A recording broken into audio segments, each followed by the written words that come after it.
Hi guys, I'm back with another video. I wanted to basically make this video because I'm in the office today and I actually have the material that I used for my Securities Industry Essentials exam, my book and my flashcards, and I just wanted to show you guys what that looked like. So yes, let me get that out for you. So when I took the SIE, I used Training Consultants, and Training Consultants sends you this book. And it's not too bad.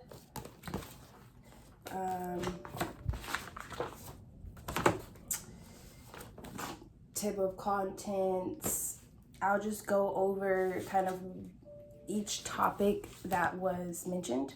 So equity securities, debt securities, equity options, investment companies, investment banking, federal regulations, securities markets, customer accounts, cash and margin account basics, self-regulatory organizations, Federal Reserve and general economics, basics of life insurance and variable annuities, retirement plans, and education savings plans. And yep, that's it. It's everything that was discussed. Right here kind of has a breakdown of what to expect on the exam. So they said that 12 questions was going to be on knowledge of capital markets, 33 questions is going to be on understanding products and their risks. 23 questions is going to be on understanding trading, customer accounts, and prohibited activities. And 7 questions were going to be on overview of the regulatory framework. So that's a total of 75, but on the actual exam, there's a total of 85 because 10 questions are experimental. So 10 questions don't count. They don't tell you which 10 questions those are, so you just have to treat each question like it counts. So yeah, that's my book. And then the flashcards I used.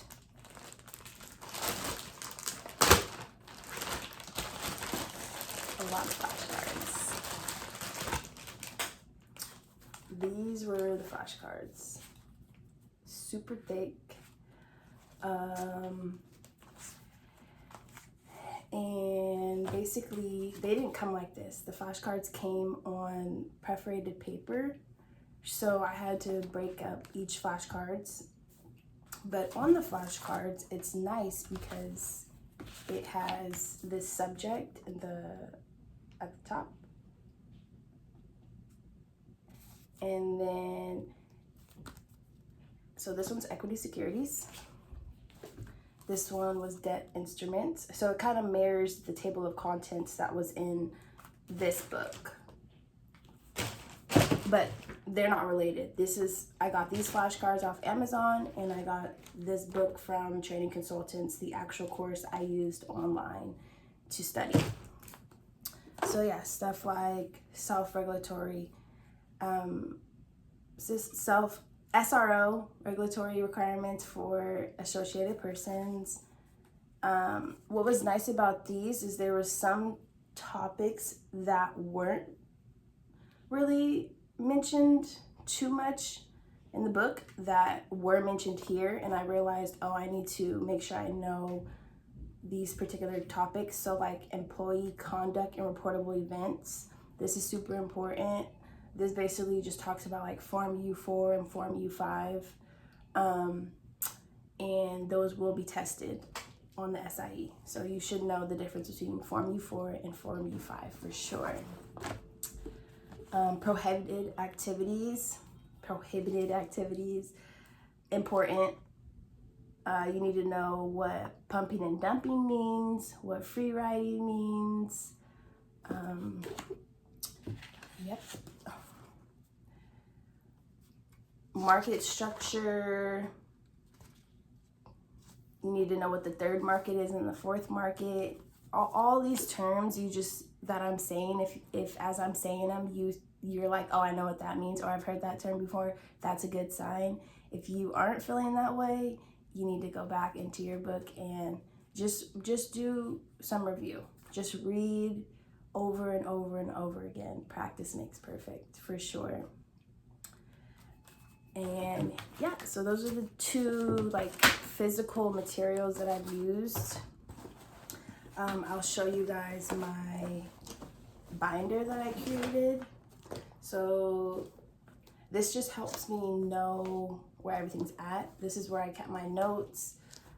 The front page, I put the breakdown of the exam so that every day I could see like what I need to be focusing on what's going to be heavily tested. So like options was tough for me, like I said in my first video. It went over my head. I had to really dive into options and understand what it is. And there was 10 questions on that, so that was super important.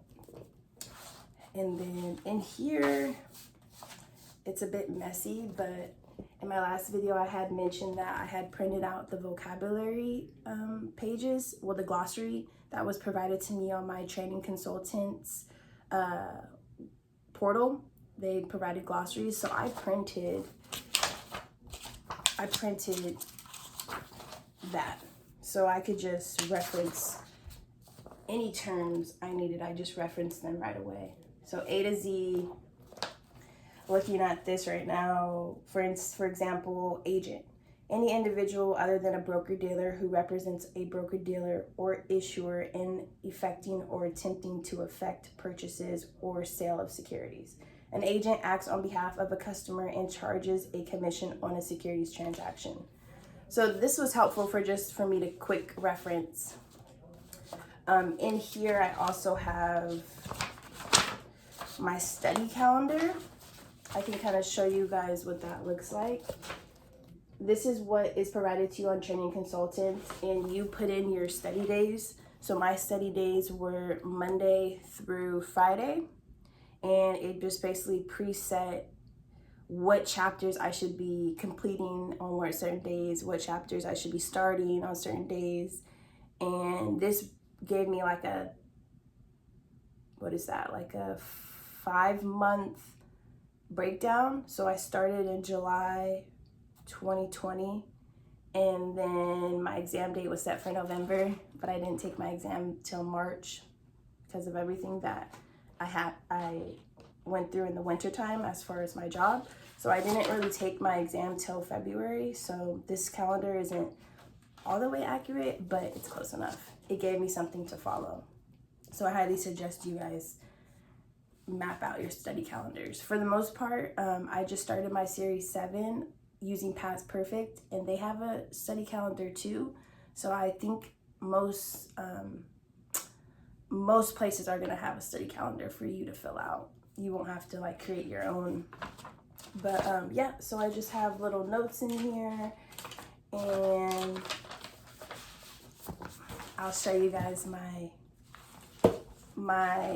way that I study for my exam. After all of this is done, after I've read everything, I like to basically like create, I don't know if you guys are aware of Cornell Notes, but in high school I was taught how to do Cornell Notes, and it was really helpful. So I basically, this is my like final study like sheet. Everything I need can be found on here. So I didn't reference the book anymore. I didn't reference my flashcards anymore. Anything that I felt was going to be on the exam based on all my studying, I put in here. So that was super helpful. So yep, I just put a topic here, what subject I was started on. So this was equity securities, everything that I need to know about equity securities. I went in depth on bullet points here. And so like on test day, what am I doing the first thing in the morning? Reading this. All I'm reading. Because sometimes when I get back into the book, my thoughts go everywhere and it's just too much. Like I need it all in one place. So this was super helpful for me to just reference. So I highly suggest you guys do this. This has always helped me with tests, just having all my thoughts in one place. So I hope this was helpful. Comment below in the comments any questions you have. I think I pretty much basically hit everything. I kind of gave you guys all the tea on how I passed. If there's anything else that I might not have mentioned, let me know. I think